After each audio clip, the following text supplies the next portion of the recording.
Republicans join Democrats in condemning Trump's remarks. Senate Minority Leader Chuck Schumer, DNY, criticizes President Donald Trump's performance during his side-by-side news conference with Russia's Vladimir Putin in Helsinki, as he speaks to reporters on Capitol Hill in Washington, Monday, July 16, 2018.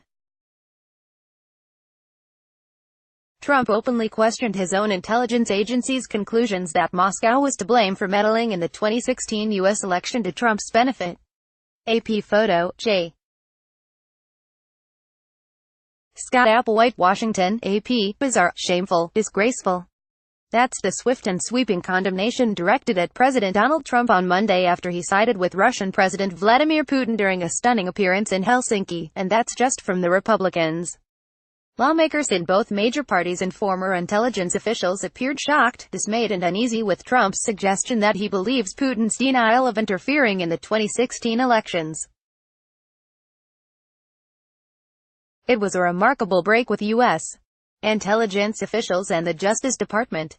And just as alarming for some, Trump also put the two countries on the same footing when casting blame for their strained relations.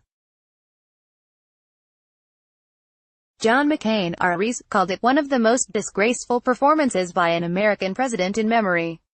Senator Ben Sasse, RNEB, called it bizarre. Sen.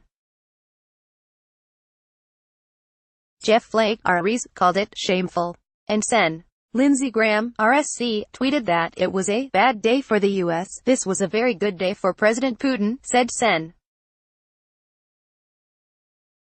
Bob Corker, R10, the chairman of the Foreign Relations Committee. He said Trump's refusal to condemn Russian interference in the 2016 election makes the U.S. look like a pushover. Rep. Will Hurd, R. Texas, said he's seen Russian intelligence manipulate many people in his earlier career as a CIA officer. But, he tweeted, I never would have thought that the U.S. president would become one of the ones getting played by old KGB hands. House Speaker Paul Ryan weighed in to say there's no question that Russia interfered in the 2016 presidential election and no moral equivalence between the U.S. and Russia. The president must appreciate that Russia is not our ally, Ryan, R. Weiss, said in a statement. Russia, he said, remains hostile to our most basic values and ideals. Much of the Republican rebuke came from lawmakers who have been willing to openly criticize the president, a group that remains a minority in the GOP. Many top Republicans remained on the sidelines after the Justice Department on Friday indicted 12 Russian intelligence officials for election-related hacking. But several Republicans who don't typically buck the president raised concerns, shocked by Monday's performance. Trump ally Newt Gingrich called it the most serious mistake of Trump's presidency, and one that must be corrected immediately. Democrats pleaded with their GOP colleagues who have majority control of Congress to rein in the president and become a stronger legislative check on the executive branch. Senator Chuck Schumer, DNY, the minority leader, says never in the history of the country has an American president supported an adversary the way Trump sided with Putin. He challenged Republicans to move beyond words and confront the president directly by increasing sanctions on Russia and requesting testimony about the summit from Trump administration officials, among other things.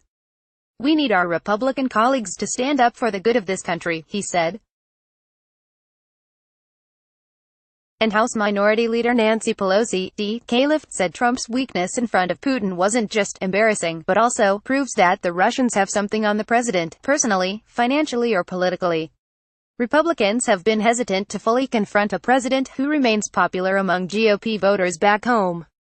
But Trump's hold on the GOP is being put to the test by his willingness to align with Putin, a leader whom Republicans routinely describe as an enemy of the United States. Senate Majority Leader Mitch McConnell, R. Kentucky, repeated his earlier assessment that the Russians are not our friends. He said he has complete confidence in our intelligence community and the findings. The second-ranking Republican, Sen. John Cornyn of Texas, said Trump has a delicate task in dealing with Putin, but added that he supports the intelligence community's assessment of election meddling. Monday's firestorm erupted when Trump, standing side by side with Putin in Helsinki, refused to say he believed that Russia interfered in the 2016 election, or to publicly condemn it. Instead, he directed his ire at Democrats and U.S. officials, calling Special Counsel Robert Mueller's probe of Russia a disaster. Asked if there was anything he thinks Russia should take responsibility for, Trump said, "We're all to blame." McCain called the summit a tragic mistake. Rep. Liz Cheney, RWYO, the daughter of former Vice President Dick Cheney, said she is deeply troubled by Trump's defense of Putin against U.S. intelligence agencies, and his suggestion of moral equivalence between the two countries. Even Graham, a sometime Trump ally, called the summit a missed opportunity by President Trump to firmly hold Russia accountable for 2016 meddling and deliver a strong warning regarding future elections. While some GOP lawmakers were less strident in their criticism of Trump, their discomfort was clear. House Judiciary Committee Chairman Bob Goodlatte, RVA, said he was dismayed by Trump's stance. Rep. Carlos Curbelo, R. Florida, called it unacceptable. Off Capitol Hill, former intelligence chiefs who served under President Barack Obama were scathing in their criticism. John Brennan, who served as CIA director, called Trump's comments treasonous. Donald Trump's press conference performance in Helsinki rises to. Not only were Trump's comments imbecilic, he is wholly in the pocket of Putin. Republican patriots, where are you? Brennan tweeted. James Clapper, who was Director of National Intelligence under Obama, described Trump's comments as very, very disturbing. On the world stage in front of the entire globe, the President of the United States essentially capitulated and seems intimidated by Vladimir Putin, Clapper told CNN. James Comey, the FBI director, fired by Trump, tweeted, "This was the day an American president stood on foreign soil next to a murderous lying thug and refused to back his own country." At least one Republican, Sen. Rand Paul of Kentucky, scoffed at both parties beating their chests on Russia and dumbing down the debate, saying it's important for the U.S. to have diplomatic channels open with its adversaries if the country hopes to change behavior. They're making a big mistake, Paul said. He dismissed the president's critics as those who hate the president. It's Trump derangement syndrome. Another key Republican echoed the president's criticism of the special counsel probe. Representative Darrell Issa of California said he takes the charges filed by Mueller's team seriously but questions the timing coming days before the Trump-Putin meeting. "I personally would neither rule in nor rule out the validity." But another Republican, Sen. Marco Rubio of Florida, warned that while Trump may feel that he can achieve a better working relationship with Putin by being nice to him, that's unlikely to work. The flaw in that is that President Putin is not interested in a better relationship, Rubio said at a forum sponsored by The Atlantic.